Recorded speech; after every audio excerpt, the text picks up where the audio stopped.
శరీరంలో సగభాగం కావాలని కోరుకున్నారు.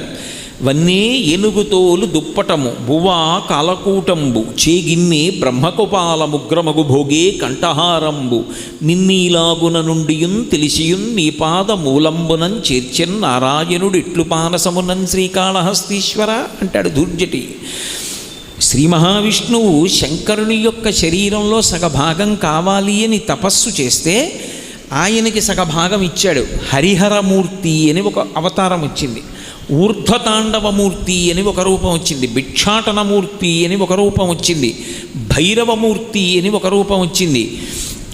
63 లీలామూర్తులు పొందాడు. ఎవరి కొరకు? భక్తులను అనుగ్రహించడానికి చూపించాడు. అసలు తత్వతః ఆయన యొక్క రూపం అది ఈ కంటితో చూడడానికి వీలైన రూపం కాదు, జ్ఞానము చేత అర్థం చేసుకోవడానికే పనికొస్తుంది. ఇలా ఉంటుంది అన్నాను అనుకోండి, దాన్ని బొమ్మ గీసి